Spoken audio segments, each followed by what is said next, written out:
Então vamos à palavra do Senhor? Convido você, meu irmão, a abrir em Josué capítulo 11, versículo de número 23.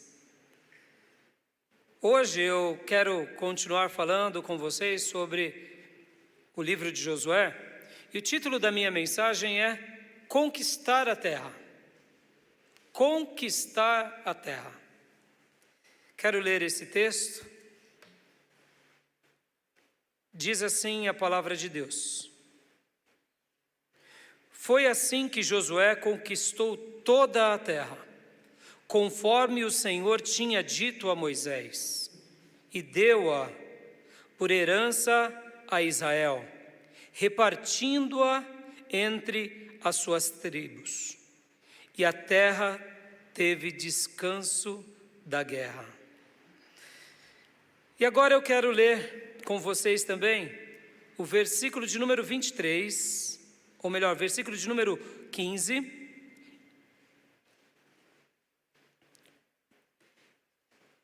Ainda no capítulo de número 11, versículo de número 15. Tudo que o Senhor tinha ordenado a seu servo Moisés, Moisés ordenou a Josué. E Josué obedeceu, sem deixar de cumprir nada de tudo o que o Senhor tinha ordenado a Moisés. Agora vamos ler o versículo 18 e o 19. Josué guerreou contra todos esses reis por muito tempo. Com exceção dos heveus que viviam em Gibeon, nenhuma cidade fez a paz com os israelitas, que a todas conquistou em combate. Até aqui. Quero orar com vocês. Vamos orar? Pai, em nome de Jesus, obrigado, Deus, por esse texto tão maravilhoso, que é um texto onde o teu servo Josué vivencia a tua promessa. Aquela promessa dita do Senhor a Abraão, e depois de alguns séculos, o teu povo regressando à terra prometida, e agora, sobre a liderança desse teu filho, desse general, desse líder, eles conquistaram Canaã, e assim viram na própria vida deles serem cumpridas as tuas palavras. Obrigado, meu Pai, obrigado, meu Deus, porque nenhuma das tuas palavras caem por terra. Obrigado, meu Deus, porque tudo que o Senhor promete, o Senhor cumpre. E eu te peço nessa noite, fala ao coração da tua igreja, fala ao coração do teu povo e abençoa esse aprisco, essa igreja local, e cada alma que participa conosco desse culto, fala aos nossos corações, em nome de Jesus. Amém. Glória a Deus. Hoje eu quero falar com vocês sobre essa parte de Josué, que ao mesmo tempo é tão simples, mas se tornou muito complicado. Essa porção que nós estaremos trabalhando aqui, ela se tornou muito complicado de ser entendido pelos cristãos nos nossos dias. É por isso que oramos agora pedindo a sabedoria de Deus e pedindo a ajuda de Deus. Porque se Deus não nos der entendimento, a gente vai praticar, eu diria, uma fé estúpida.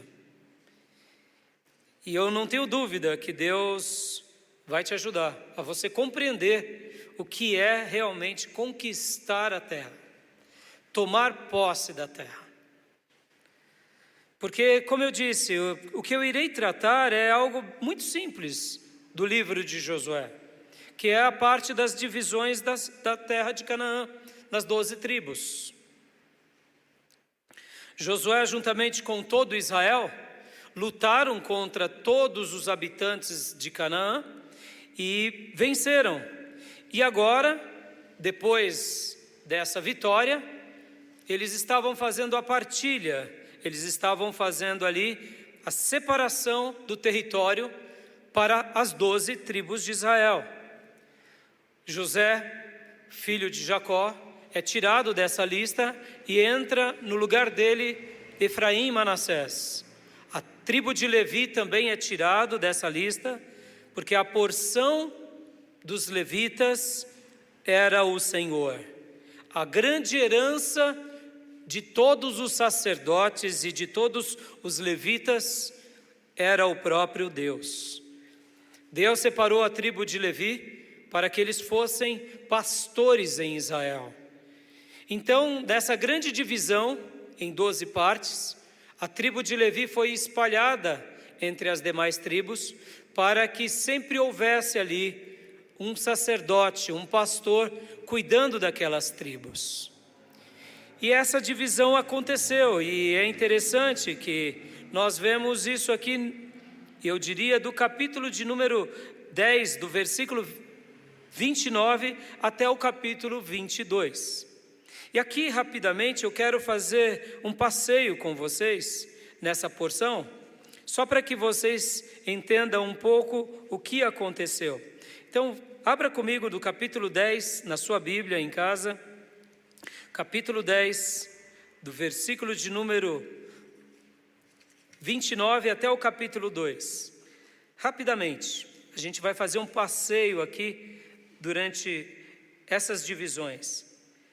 Do versículo 29 em diante, aqui, ensina que o povo de Deus lutou e ganhou das cidades do sul. No capítulo de número 11, foi a vitória sobre os reis do norte. O capítulo 12 consta a lista de todos os reis que foram derrotados. Em especial, foram 31 reis vencidos por Josué e por todos os israelitas. No capítulo de número 13, aqui continua falando sobre as terras que precisavam ser ainda conquistadas. No capítulo 14 começa então a divisão das terras, sendo que essas divisões ficam a oeste do Jordão. E ainda no capítulo 14, como aprendemos semana passada, Deus deixou uma porção em especial a Calebe, que ele conquistou Hebrom. No capítulo de número 15 em diante, nós vemos que do 15 ao 22 são todas essas divisões da terra, tribo por tribo, povo por povo. Eu não estarei pregando sobre isso especificamente, simplesmente porque uma simples leitura em casa vocês entenderão. Uma coisa que me fascina nas páginas da Bíblia é que tudo que Deus faz sempre é muito organizado. Sempre é com muita ordem, com muita decência. Nada é bagunçado. E isso chama-nos a atenção, porque aqui era uma nação grande, um povo grande, que foi tudo separadamente organizado. O sumo sacerdote Eleazar faz o sorteio. Esse sorteio possivelmente era com Urim e Tumim, diante da tenda do encontro, sendo algo realmente consultado a Deus e apresentado a Deus antes de qualquer coisa. E querendo Deus, mais para frente eu estarei pregando uma mensagem do capítulo 13, outra mensagem do capítulo 22, outra do capítulo 23 e uma outra mensagem do capítulo 24. Mas em resumo aqui esses capítulos, como eu disse, do capítulo 10, do versículo 29 até o capítulo de número 22, são conquistas, vitórias e a divisão das terras. Tá bom? Tudo bem até aí? Meus alunos que estão em casa, estão entendendo? Então, eu quero hoje falar com os irmãos um pouco sobre o resumo dessas histórias.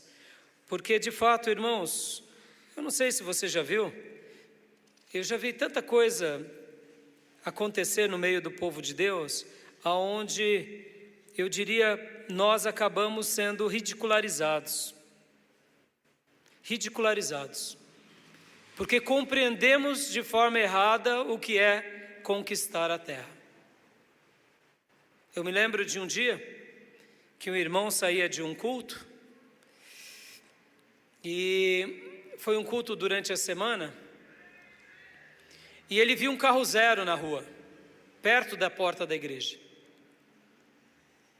E enquanto ele passava por aquele carro, ele dizia assim: eu profetizo um carro desse sobre a minha vida.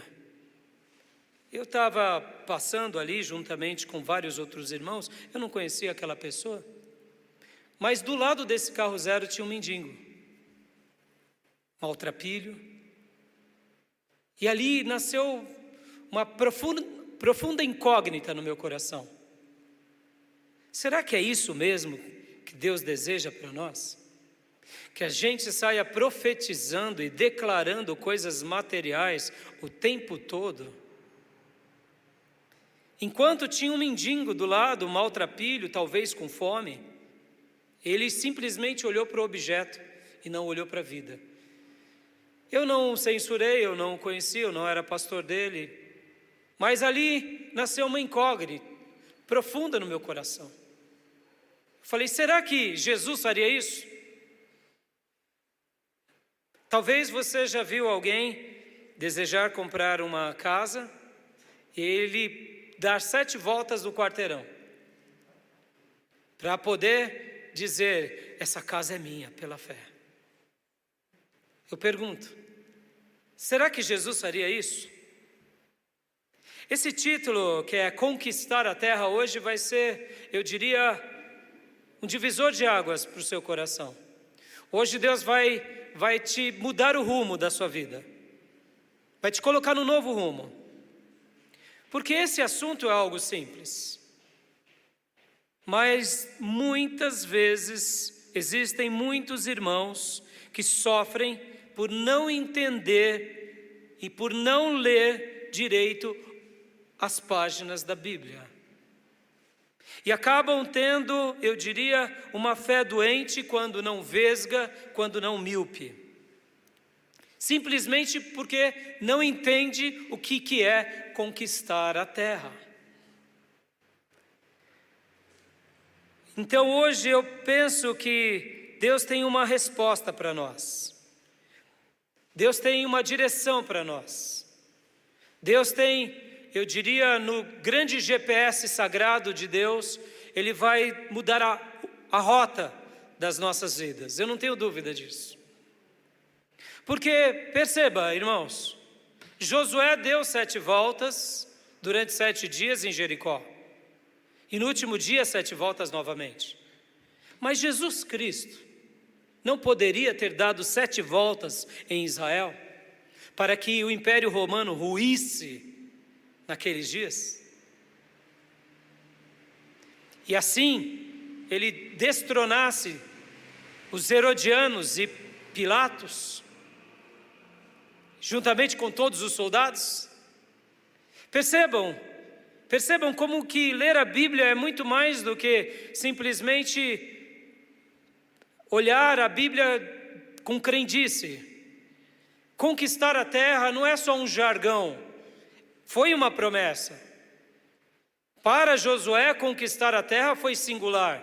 Aquela terra era a terra da promessa, era a terra que Deus tinha prometido ao povo de Israel.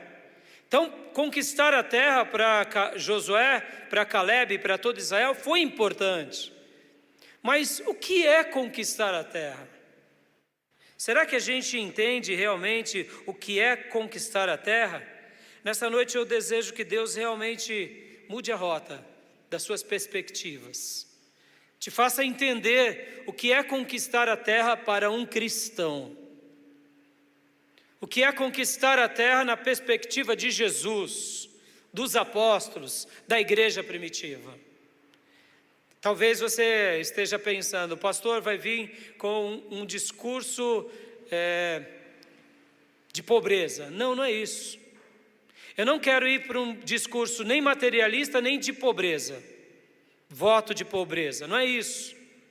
Eu quero te focar nas Escrituras. Fazer uma leitura do Velho Testamento com olhos no Novo Testamento. Jogar luz nesse texto. Sabe por quê, queridos? Porque eu quero acreditar nisso, que reconquistar a terra, dividir os despojos, sem jamais perder o propósito, é o que Deus deseja nos ensinar hoje e sempre. Deus deseja com que você conquiste a sua Canaã e todas as Canaãs que Ele tem para você. Deus deseja com que você e eu dividamos todos os despojos, mas Deus também deseja que todos nós jamais percamos o grande propósito de vida. E nós, como povo de Deus, eu diria, ao longo desses 2000 anos de igreja, nós ou conquistamos errado, e as cruzadas é um exemplo disso, e a teologia da prosperidade é outro exemplo disso, ou nós dividimos errados, ou nós nos perdemos nos propósitos. Esse assunto que é tão simples se torna tão complexo. Então hoje eu gostaria de falar sobre esses 3 assuntos. Sobre, em primeiro lugar, conquistar a terra. E eu quero gastar um tempo sobre isso, porque nós precisamos no nosso coração ter esse anseio e esse desejo do quê? De conquistar o que Deus deseja com que conquistemos. Mas como eu disse há pouco, sem ir para os exageros nem para os extremos. Sem ir para a vida material pelas coisas materiais. Sem perdermos o real sentido da nossa espiritualidade. Você crê que Deus vai te ensinar nessa noite, vai mudar o rumo do seu trajeto, da sua vida? Amém? Conquistar a terra. Isso remete a uma ideia do quê? De você ter na sua vida ambições e sonhos. De você olhar para o seu futuro com uma visão boa desse futuro, com uma visão próspera desse futuro, com uma visão abundante desse futuro. Um futuro e uma visão do futuro repleto de esperanças e de alegrias. Como você olha para o seu futuro a partir do seu presente? Ou você simplesmente vê caos? Então, em primeiro lugar, eu quero falar um pouco sobre isso, sobre ter essa ambição. Ter essa ambição, e preste bastante atenção, é a ambição, e não é ganância, é a ambição. São coisas muito, mas muito diferentes. Ser uma pessoa que tem ambição é totalmente diferente de uma pessoa gananciosa. Talvez você ainda não aprendeu isso, e eu quero te ensinar. Porque eu me lembro que quando eu comecei a trabalhar, eu passei por uma experiência logo após a minha conversão.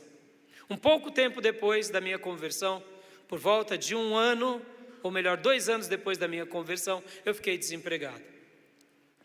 E a conversão, ela me atingiu de uma forma tão linda que eu comecei a ver que havia espaço para todo mundo ao meu redor. Você já parou para pensar nisso? Que o sol nasce para todos? Já parou para pensar? O sol nasce para todos. Mas parece que o sol não nasce para todos no dia a dia. Não é assim? As pessoas, elas têm uma ganância tão grande de sobreviver, de prevalecer, de ganhar, que parece que não há sol para todas as pessoas. Parece que há sol para algumas pessoas, enquanto outras vivem enclausuradas e vivem fadadas a uma derrota. Eu quero te dizer que há sol para todas as pessoas. E logo depois da minha conversão, Deus dilatou tanto o meu coração, e eu comecei a ver que havia sol para muitas pessoas, e eu não soube discernir entre a ambição e a ganância. E eu me lembro que eu passei por uma entrevista de emprego como vendedor, naquela época, antes desse mundo digital. Fui fazer uma entrevista nas páginas amarelas. Trabalhar nas páginas amarelas era um sonho. Eu tinha acabado de fazer 18 anos, ou minto, 19 anos. E então eu podia trabalhar de vendedor. E eu lembro que na entrevista, eu fui um dos qualificados a ficar até o final, quase ganhei a vaga, mas eu cometi um deslize.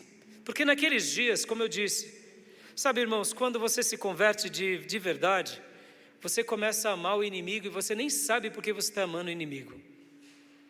Você perdoa quem te ofende, você não sabe nem por que você faz isso, mas você faz. A conversão é algo tão poderoso na nossa vida, muda a nossa história de uma forma tão gigantesca, que a nossa estrutura é mudada, a nossa maneira de pensar, nossos valores. Se é uma pessoa muito gananciosa, ela deixa de ser muito gananciosa. E aí ela começa então agora a ter mais o quê? Compaixão, ser mais altruísta. Foi tudo isso que aconteceu comigo. Havia uma revolução de sentimentos no meu coração. E uma das mudanças foi essa, de aprender o que é ambição e não ganância. E naquela entrevista eu ainda não tinha noção clara disso.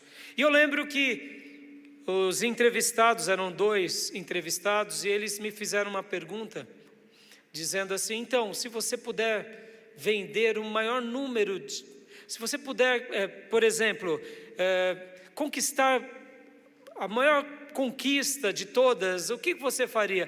Eu dei uma resposta ali, regada de ingenuidade. Eu falei assim: olha, eu sou muito satisfeito. Eu não sabia explicar para ele satisfação. E ele entendeu que eu não era ambicioso e nem ganancioso. E eu me lembro que ele falava assim, nas perguntas dele: mas você não trabalhou no mercado? Eu falei: sim. E ele tentava extrair de mim, mas eu não estava entendendo ele. E eu lembro que veio um outro entrevistador, e depois esse outro entrevistador também conversaram entre eles, e depois comigo, e eu prestes a ser contratado. No final ele falou: olha, não dá para te contratar. Eu saí dali triste, e eu fiquei pensando: onde eu errei? O que acontece? Onde eu falhei? E a resposta foi bem simples. Eu demonstrei para ele o seguinte: olha, eu não sou ganancioso, eu sou ambicioso. Mas como ele conduzia, e o mercado é assim, você sabe disso, o mercado é um mercado de ganância, né? Quem monta uma empresa, monta para ganhar mais. Quem constrói uma empresa, ou quem monta um banco, quer ganhar mais. Então, se você não sabe se expressar, você passa a transparecer um discurso do quê? Voto de pobreza. E foi isso que eu acabei fazendo com aqueles entrevistados, ou melhor, com aqueles que me entrevistaram. E ali, a partir daquele dia, eu nunca mais me esqueci disso. Porque eu não soube expressar para ele essa simples diferença entre a ganância e a ambição. Irmãos, seja ambicioso. Deseje crescer tudo que Deus tem para a sua vida. Deseje conquistar tudo que Deus tem para a sua vida. Deseje realizar todos os feitos que Deus tem para a sua vida, sem medo de ser feliz, ou sem culpa de se achar que você, por exemplo, está sendo arrogante. Não, meu irmão, tenha essa ambição. Seja na semelhança de uma árvore frutífera muito realizada, aonde você conquiste tudo que Deus tem para você. Agora, saiba discernir o seu coração com relação à ganância. Com a ambição você será próspero, com a ganância você será miserável. Guarde isso. Com a ambição você sempre prosperará, mas com a ganância você sempre será uma pessoa miserável, mesmo sendo uma pessoa rica e quem sabe uma pessoa famosa. Porque a ganância, ela acaba conosco. Josué aqui, ele estava conquistando não pela ganância. Israel estava conquistando não pela ganância, mas pela ambição. Por quê? Porque essa era a terra do seu patriarca, era a terra da sua promessa, foi o território dado por Deus. Então o fato deles agora lutarem, batalharem e vencerem, e agora deles dividirem os despojos, era uma grande celebração, onde todos eles estavam celebrando a Deus cada conquista da vida deles. Então, eles sabiam que agora era um momento muito importante. Por isso, cuidado, zele por tudo que Deus te deu. Todas as coisas que Deus te deu, zele. Desde as coisas mais importantes às coisas mais simples. Mas tenha ambição. Tenha uma visão do futuro regada de esperança, regada de graça e regada de prosperidade. Não olhe para o futuro pensando em coisas negativas. Olhe para o futuro na perspectiva de Deus. O que Deus espera para o ser humano no futuro? É muito simples. Quando eu prego o Evangelho nessa perspectiva. Que Deus vai me transformar e que Deus vai transformar cada pessoa que der ouvido ao Evangelho de Jesus. Cada pessoa que se entregar a esse Evangelho, que acreditar nessas promessas, essa palavra vai entrar no coração, vai crescer, vai frutificar a 30, 60, 70, 80, 100 por um. Por quê? Porque é assim que Deus faz. Porque a promessa de Deus, ela sempre para a nossa vida, ela é boa, ela é perfeita, ela é agradável, em qualquer momento. Então olhe para o seu futuro com esperança, olhe para o seu futuro com graça, olhe para o seu futuro com ambição, de saber que você será frutífero, será realizado em tudo que Deus tem para a sua vida. Olhe para o seu futuro acreditando que Deus vai te usar no seu dom. Olhe para o seu futuro sabendo que Deus vai prosperar o seu trabalho. Olhe para o seu futuro acreditando que você terá uma família, que você terá um lar, que você será um pai digno, uma mãe digna. Você verá os seus filhos crescerem com saúde. Olhe para o futuro sabendo que você verá os seus netos, os seus bisnetos, e quando você estiver muito velhinho, você vai dar a Deus e abençoar a todos os teus familiares, parentes, e dizer que Deus te abençoe, porque agora eu vou ir ao encontro do meu rei. Amém? Olhe dessa forma, acredite nisso, acredite que Deus é contigo, acredite que Deus o tempo todo está dizendo para você, que Deus está dizendo para o seu lar, que Deus está dizendo para nós: filho, deixa que eu cuido da tua vida. Filha, deixa que eu resolvo. Filho, creia em mim, me obedeça e eu pelejarei por vocês. Confie, meu irmão. Então, em primeiro lugar, conquistar a terra tem a ver com esse olhar repleto de ambição e sonhos maravilhosos para a nossa vida, para a nossa família, para a nossa igreja e para o nosso país e para o mundo. Posso ouvir um amém? Isso faz toda a diferença entre uma mentalidade vencedora e uma mentalidade derrotada, ou derrotista. Toda a diferença. Eu gosto muito do tênis, e é interessantíssimo, depois de acompanhar o tênis por alguns anos, é impressionante quando um jogador de alta performance entra num torneio inseguro, ou não está no seu melhor momento. As suas jogadas não são com confiança. E o resultado é o óbvio, ele perde. Irmãos, tenha essa ambição na perspectiva de confiança. Que você vai pregar o Evangelho, as pessoas vão ouvir. Que você vai falar do amor de Deus, elas vão acreditar. Que você vai anunciar as boas novas e eles vão se quebrantar. Que você vai ensinar os caminhos de Deus e eles vão se quebrantar ao eterno. Tenha perspectiva. Tenha perspectiva correta, repleta de ambição, que os seus alunos na escola aprenderão, se tornarão homens, se tornarão dignos. Eu conversava há pouco com um obreiro aqui da nossa igreja, que tem ajudado muito num trabalho social, e ele disse assim: pastor, eu tenho ido ajudar as crianças lá de um certo bairro. Pastor, é horrível. São famílias assim, pastor, criadas. Se aquela criança, e aí ele contou uma história, Estávamos ali cuidando de umas crianças, é todo sábado. Ele disse assim: tem uma garotinha de 11 anos, que a gente está cuidando dela e ensinando alguma coisa para elas, porque os pais são viciados, e se aquela criança levantar amanhã e ficar 10 dias longe de casa, ninguém vai sentir falta dela. Pense nisso, irmãos, pense nesse quadro. Uma família, onde uma criança de 11 anos, uma menina, levanta-se, vai para algum lugar e volta só depois de 10 dias. Os seus pais nem notaram falta, nem ninguém na sua casa. Isso é uma família? Mas o que faz esse irmão se reunir a outros irmãos e irem lá ensinar todo sábado? É porque eles têm ambição de saber que aquele ensino que eles darão transformarão aquela vidinha. Isso é olhar para o futuro com esperança. São pequenas ações, são pequenos gestos, mas que farão uma grande diferença ao longo de uma vida. E eu não tenho dúvida que esses são os grandes milagres da nossa vida, milagres que a gente gera na vida de alguém.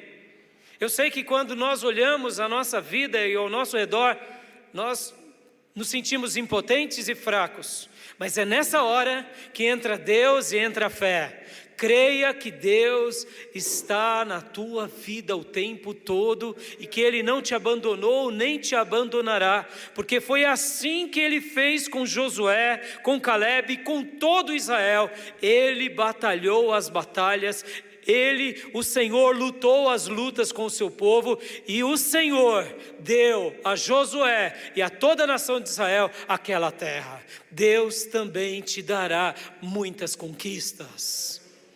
Acredite nisso, meu irmão. Conquistar a terra é essa perspectiva de que eu lutarei, mas eu vencerei em nome do Senhor dos Exércitos. Saia a cada dia para a sua batalha com essa perspectiva que você vencerá um leão, você vencerá um urso e você trará para a sua casa a comida para a sua prole. Creia nisso. Creia que Deus te dará condições. Creia que Deus fará milagres e maravilhas na sua vida. Mesmo que sobre você se levante gigantes, jamais se esqueça que o maior gigante de todos é o Senhor, que te separou, que te ungiu e que nessa noite fala aos nossos corações. Conquiste as terras que Deus deu para você. Conquiste. Segundo lugar, queridos, dividir os despojos. Parece algo simples, né? Mas é algo muito significativo também. Porque aqui, tanto Josué, ele dividiu as terras, ou melhor, ele conquistou as terras, como agora ele divide com equidade e com justiça. Dividir remete à ideia daquilo que já conquistamos, porque você não divide o que você não tem ainda. Para você ir para a batalha, para a luta, você tem que ir com coragem, tem que ir com ousadia, tem que ir com confiança. E para você dividir, basta você ser sábio e justo. E eu acredito que uma das coisas mais maravilhosas é a partilha. É a partilha. Assim como eu disse há pouco, logo depois que eu passei por aquela entrevista de empregos e não sabia discernir entre ganância e ambição, nunca mais errei, nunca mais. Porque muitas outras experiências aconteceram comigo e muitas vezes o problema meu, e isso acontece inclusive até mesmo no esporte, no tênis, porque o tênis é um jogo que você tem que vencer contra o seu adversário. Ora, irmãos, eu sou um pastor. A minha vida é ensinar vocês, é ajudar inclusive os adversários. E uma das minhas maiores dificuldades no tênis, enquanto eu comecei a jogar, é porque eu não tenho que matar o meu adversário, dá dó, dá dó. E eu tive que ser treinado e passar por uma transformação aqui. Tanto é que o jogo bom para mim é aquele jogo de muita disputa, porque aí eu aguço o senso de disputa. Mas como pastor, irmãos, eu ensino todo mundo o tempo todo. Então muitas vezes eu estou jogando com um garoto ou com uma pessoa de idade, a compaixão aflora.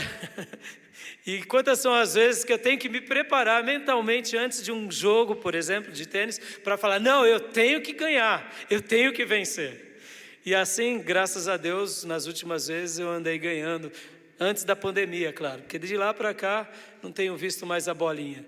Mas, voltando, depois dessa lição da ambição, eu nunca mais esqueci do quê? De saber valorizar cada conquista, irmãos, cada conquista. E a divisão é uma das partes mais deliciosas da nossa vida. Por quê? Porque você está feliz, você conquistou. Deixa eu explicar uma coisa aqui, segundo os ensinos da Bíblia. O que era um despojo? Despojo eram os bens que você adquiriu pela guerra. Então você venceu uma nação, um povo, você domina sobre aquela nação e aquelas riquezas passam a ser agora da nação vencedora. E naturalmente, tanto o rei quanto os soldados recebiam uma porção muito significativa. Aqui em Canaã, Josué está agora dividindo as terras. É o despojo pela luta, é o momento de alegria, de contentamento, porque está todo mundo no lucro. E aqui eu quero falar em segundo lugar sobre isso, porque parece bobeira, irmãos, mas Deus precisa nos ensinar a discernir a questão da divisão também. Pode ver, a gente não sabe dividir, é tudo para a gente, é tudo para nós, é tudo para mim, é tudo para eu. Pode ver que nós sofremos um pouco o mal dos nossos dias. Qual é o mal dos nossos dias? E nós, amados, aqui mesmo como igreja, somos fruto do meio. Nós somos fruto do meio. A sociedade pensa como? Ela pensa em dividir, pensa em ajudar alguém, ou pensa em conquistar cada dia mais e mais e mais. Então, nessa segunda parte, que é a arte de dividir os despojos, deixa eu te ensinar algo aqui. Quero te ensinar uma coisa que você sabe, mas você se esquece. Você é muito abençoado. Você é muito próspero. Você é muito rico com a vida que Deus te deu. Sim, mesmo sendo moradores aqui da região do Alto Tietê, uma cidade dormitório, mas você com certeza, possivelmente, dos irmãos que estão aqui comigo e a grande maioria que está em casa, possivelmente você tomou um bom café da manhã, ou quem sabe comeu um bom almoço hoje, ou vai jantar uma boa janta. Você é abençoado, você tem um teto, você tem um emprego, você tem sido assistido. Se você talvez está passando um momento de dificuldade, mas você tem um emprego, Deus tem cuidado de você, ou Deus tem movido os irmãos para te socorrer. Em outras palavras, você é muito abençoado. Perceba, irmãos, hoje mesmo eu separei até algumas camisas para dar para um irmão aqui da igreja, depois que comecei a treinar de 2013 para cá, perdi muitas roupas e muitas vezes eu acho alguma coisa lá no meu guarda-roupa, uma camisa grande, eu falo, meu Deus do céu, que camisa grande é essa? E quantas são as coisas que temos que ficam lá, jogadas e literalmente não usamos. Somos muito abençoados e dividir os despojos, a gente precisa fazer uma pergunta para nós mesmos. A gente precisa aprender a fazer essa pergunta o tempo todo. O que Deus espera que eu faça com tudo aquilo que Ele me abençoou? O que Deus espera? O que Deus espera que eu realize, já que me tornei uma pessoa tão próspera, tão eficaz? O que Deus espera que eu construa ou ajude, já que eu fui abençoado com tanta sabedoria e com tanto conhecimento? Você já fez essa pergunta? Ou você não se viu ainda assim? Deixa eu te ensinar uma outra coisa aqui que é uma pérola. A primeira multiplicação dos pães e dos peixes. O que Jesus precisou para fazer aquela grande multiplicação? Para mais de 10.000 pessoas. O que Jesus precisou ali? De alguns pães e alguns peixinhos. Meu irmão, entrega o que você tem nas mãos do Nazareno e deixa Ele fazer um grande milagre através da sua vida. Muitas vezes a gente pensa assim, mas eu sou um simples operário, eu sou um simples professor, eu sou um simples microempresário, eu sou um simples trabalhador, eu sou um simples músico, eu sou um simples pregador. Olha, meu irmão, Deus não precisa de muita coisa para fazer o milagre, Ele precisa sim de muita entrega. O que Davi tinha para vencer Golias? Uma funda e 5 pedras, mas das 5 ele utilizou apenas uma. O que você tem nas mãos, irmãos? Você tem um lar, você tem uma profissão, você tem um dom, você tem um talento, você tem recursos. Entrega diante de Deus, porque você vai ver o que Deus vai fazer por meio da sua vida. Deus vai te ensinar e vai te mostrar o quanto Ele realiza coisas extraordinárias por meio da sua entrega. Pastor, eu só sei orar, pastor. Eu não sei cantar no coral da igreja, eu não sei cantar no ministério de louvor, eu não consigo pregar nem dar uma aula, eu só sei orar. Entrega a sua melhor oração diante de Deus. E você vai ver como isso é brilhante, porque aqui Josué, quando ele divide as terras, ele não estava dividindo algo que era dele, era algo que era de Deus. Entrega a Deus o que veio de Deus sobre a tua vida.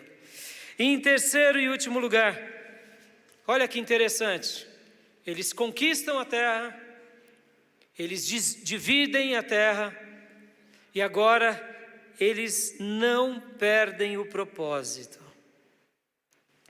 E aqui fica uma coisa também que nos chama muito a atenção. Muitas vezes nós não sabemos conquistar, nós conquistamos em nome da ganância e não da ambição. E olha, irmãos, quantos crentes doentes existem por causa disso.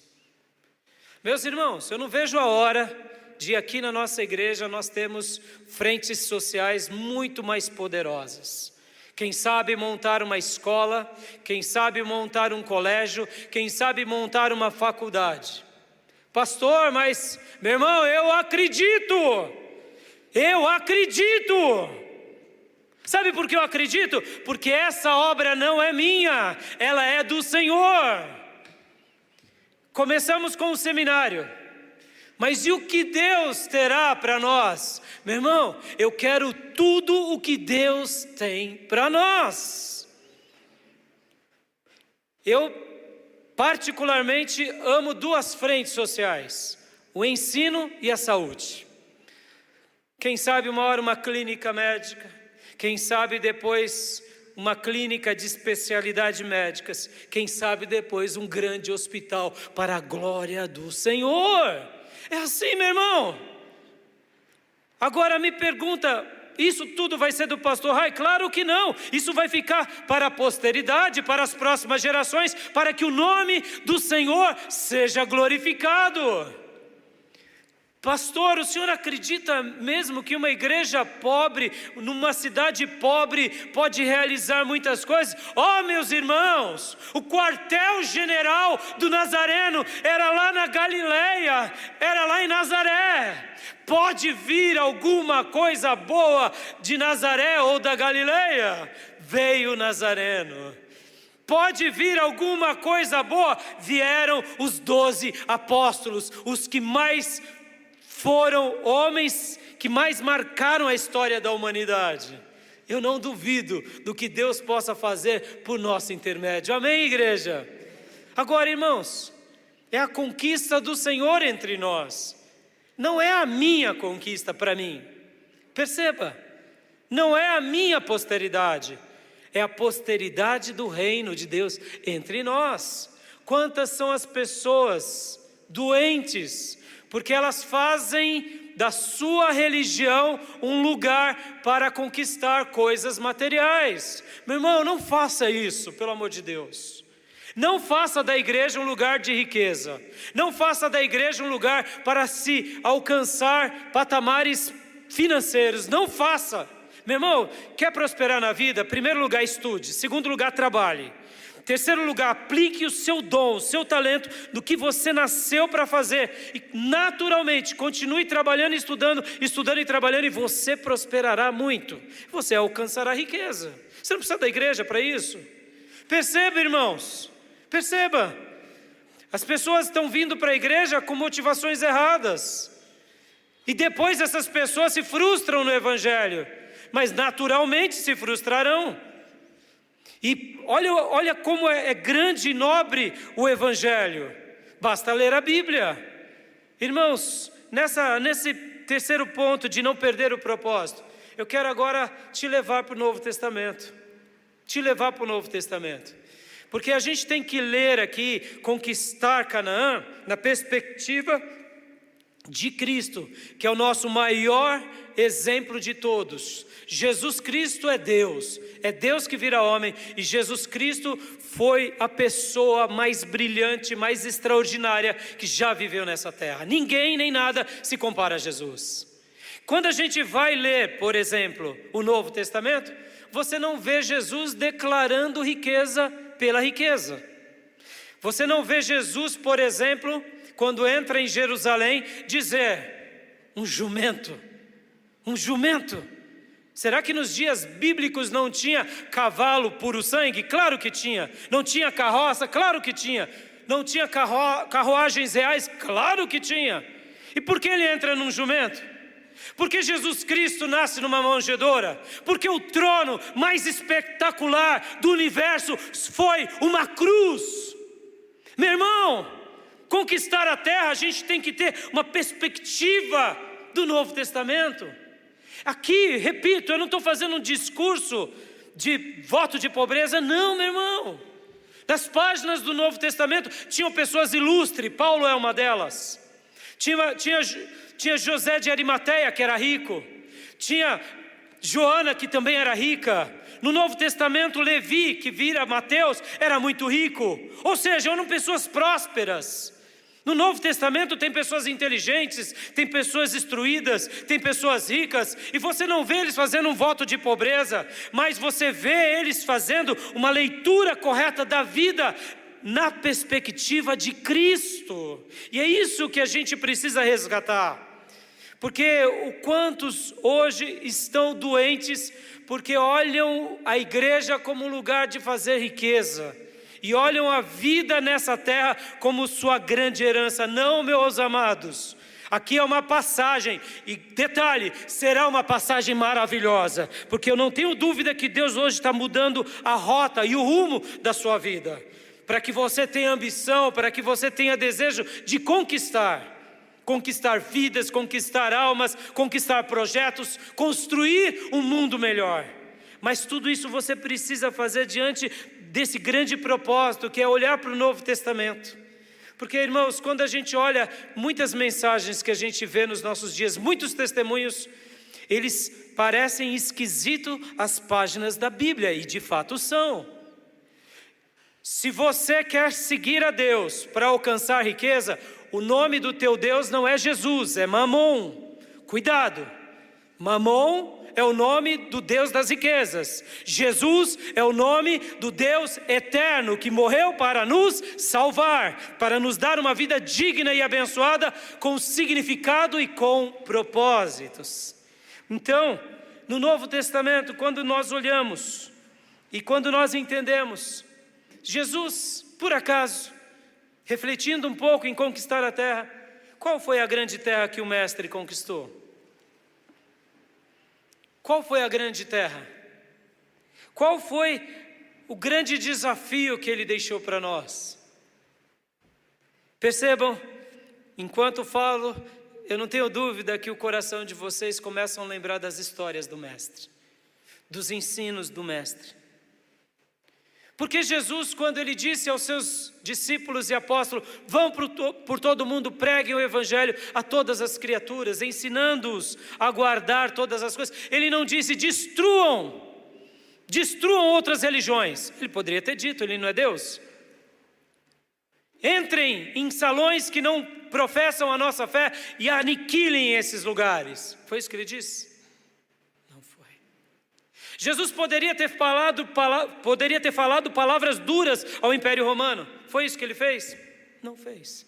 Ele poderia ter dado 7 voltas em Israel durante os 3 anos e meio. Foi isso que ele fez? Não foi. Quais foram as grandes conquistas? Que terra é essa? Jesus, quando olhamos o Novo Testamento, a impressão que temos é que ele vive na contracultura.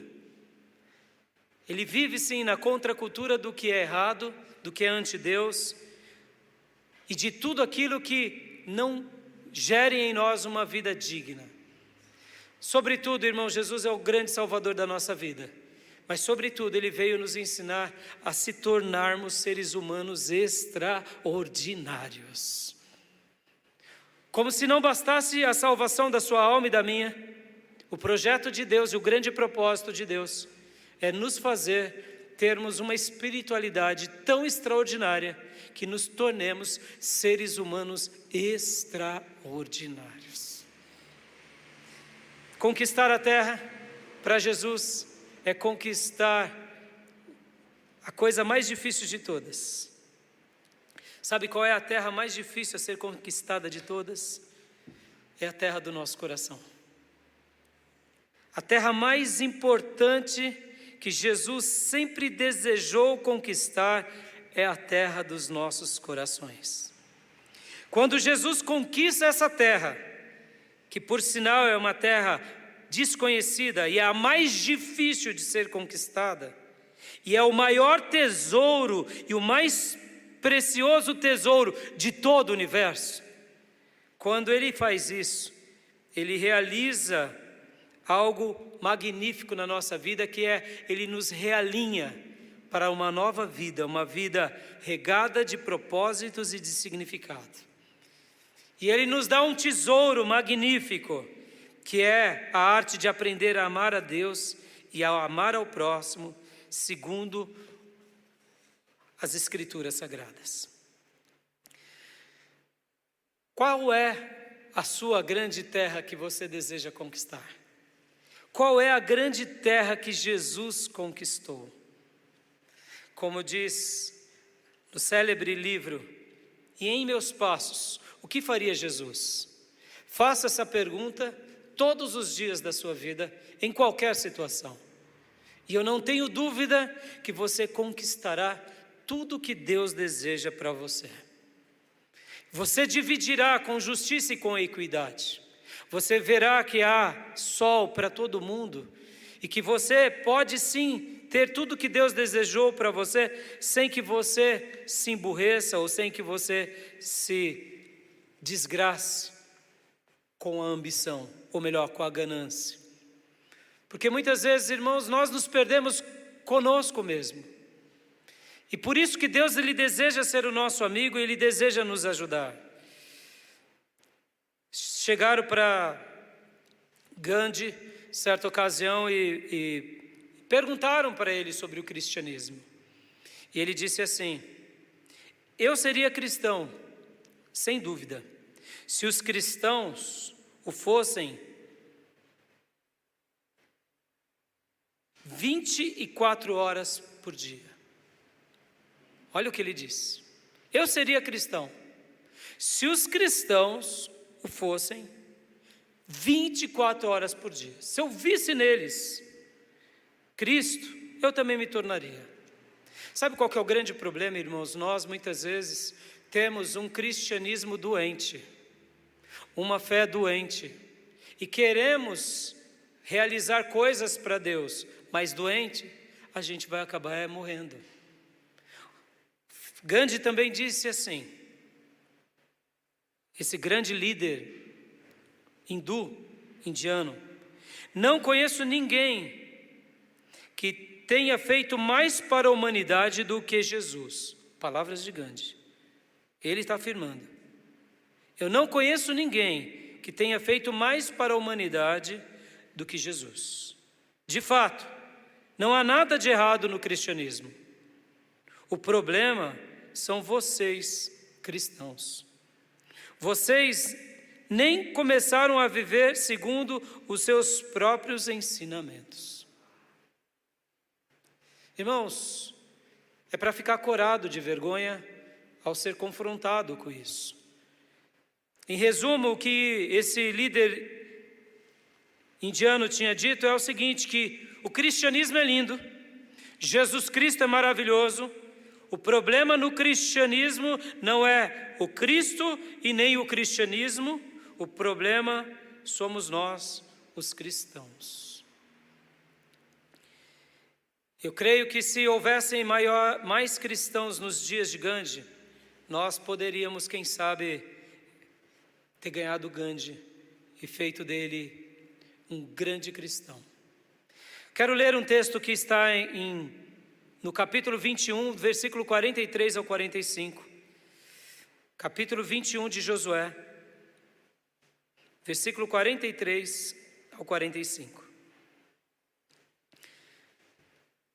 Josué, capítulo 21, versículo 43 ao 45.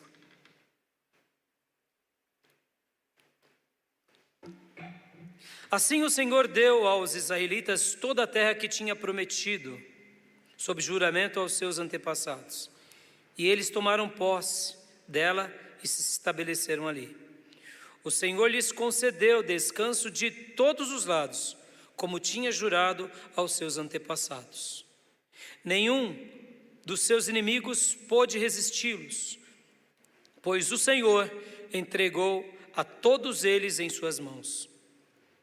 De todas as boas promessas do Senhor à nação de Israel, nenhuma delas falhou, todas se cumpriram. Louvado seja Deus. Eu desejo que Deus te faça você também vivenciar, como me faça também vivenciar, promessas como essa, de conquistarmos as terras que Deus deixou para nós, dividirmos os despojos, mas jamais perdermos o propósito. Parece tão simples isso, conquistar a terra, dividir os despojos, sem perder jamais os propósitos, mas nós somos especialistas em nos perder no caminho. Ou quem sabe já começamos errado, ou no meio do caminho erramos, ou quem sabe ainda no final. Minha oração de hoje é que Deus nos ajude a conquistar tudo o que Ele desejou para nós. Que Deus realmente cumpra toda a palavra dEle na nossa vida. E que realmente nenhuma promessa de Deus caia por terra na nossa vida. E eu quero encerrar fazendo uma citação de um filme que é magnífico. É o filme A Cruzada. Porque, irmãos, o que era conquistar a terra para Abraão? O que era conquistar a terra para Davi? O que era conquistar a terra para Josué? O que é conquistar a terra para o nosso amado Mestre Jesus? Eu desejo com que a luz do Novo Testamento nos faça ver o que é conquistar a terra. Porque, antes de fazer essa citação, quanto vale a sua fé? Quanto vale o seu Deus? Quanto vale a sua família? Quanto vale a sua igreja? Quanto vale os seus bens, o seu legado?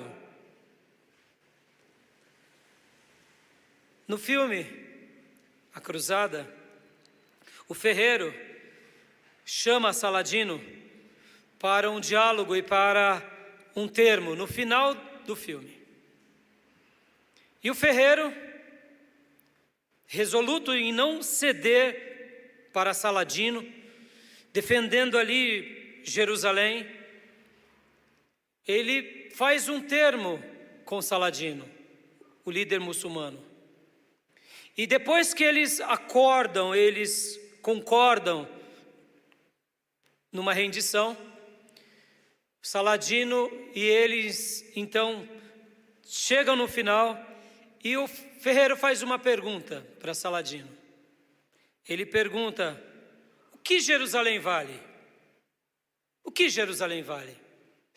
Saladino estava já de costas, e aí ele volta e diz, olhando para o ferreiro: não vale nada.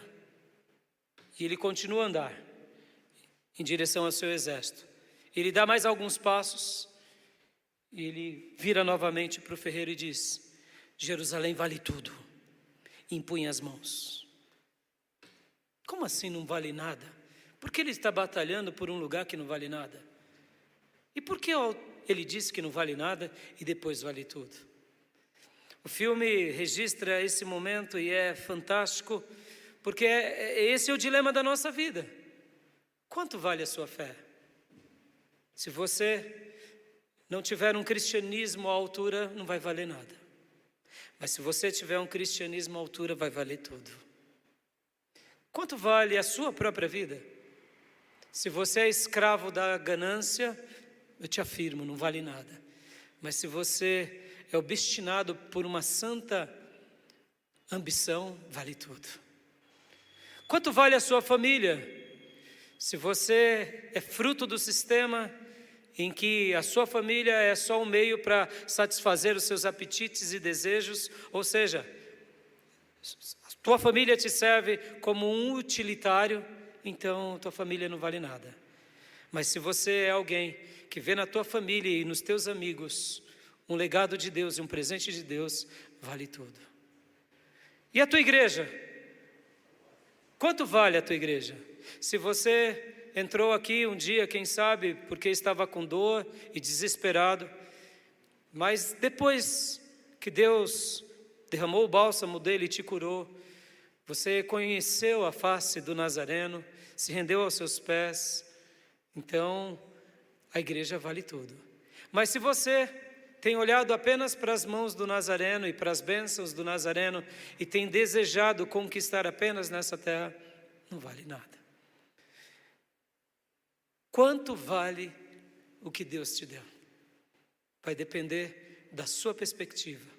Que nessa noite, assim como Deus usou Josué para mudar o rumo e redefinir o rumo da sua caminhada, Deus possa fazer o mesmo conosco. Porque Saladino, ele tinha dito que Jerusalém não valia nada, porque enquanto ele responde, ele olha apenas os muros de Jerusalém. E lá dentro das muralhas ele vê cristãos e judeus. Então para ele um líder muçulmano não valia nada, porque era só um monte de pedra e um povo inimigo. Mas quando Saladino vira-se em direção ao seu exército e ele vê que o seu legado não é apenas uma muralha, mas é uma nação, ele volta-se para o ferreiro e diz: vale tudo, vale tudo. Eu deixo essa palavra ao coração de vocês, que vocês possam, em nome de Jesus, conquistar a terra que o Senhor deu para vocês. Que vocês possam dividir os despojos, sem jamais perder os propósitos, em nome do Senhor. Eu quero orar com você. Pai, em nome de Jesus, eu deixo essa palavra ao teu povo e peço, meu Pai, que o Senhor reconstrua em nós uma leitura correta do verdadeiro cristianismo. Reconstrua em nós uma humanidade extraordinária e reconstrua em nós a sabedoria de poder lutar e vencer, não para destruir o oponente, mas apenas para nos aperfeiçoarmos, para termos, eu diria, embates e disputas sábias, dignas, varonis. Ó Deus, porque todos nós, Senhor, somos fruto desses dias, desse sistema, e quantas são as vezes que nós nos tornamos, eu diria, cristãos fadados à derrota, cristãos triunfalistas e tolos, uma fé que infelizmente acaba não valendo muito, nem para nós mesmos, nem para nossa família, nem para aqueles que estão ao nosso redor. Ó Deus, Eu te peço, Senhor, que possamos fazer uma leitura correta da Tua Santa Escritura, mas que também, Pai, possamos olhar para o nosso presente com esperança, com ambição e para o nosso futuro, termos uma visão do futuro repleta de esperança, de significado e de propósitos. Ó Deus, abençoa a Tua igreja, abençoa as nossas vidas e realiza o Teu querer entre nós, em nome de Jesus. Amém. Amém. Eu convido o Ministério de Louvor, quero dar a bênção apostólica. Se essa mensagem foi bênção a você, compartilha com o maior número de pessoas. Se ainda não é inscrito no nosso canal, se inscreva. Eu quero agradecer a todos pelos 1000 inscritos que atingimos sexta-feira. Muito obrigado, muito obrigado. Nós nos alegramos muito com essa conquista e sabemos que é fruto do seu apoio, da sua oração, da sua intercessão, e que o Senhor continue nos usando da forma que Ele desejar e que Ele possa levar a nossa vida em muitos lares, e não as nossas vidas apenas, mas possa levar esse Evangelho a muitas famílias. Quero dar a bênção apostólica em nome de Jesus. Que a graça do Senhor Jesus, que o amor de Deus Pai e as santas e eternas consolações do Espírito Santo de Deus estejam com todos vocês, agora e para sempre. Amém. Deus abençoe. Vamos cantar mais um hino. Vamos louvar ao Senhor. Pode aplaudir, é para o Senhor.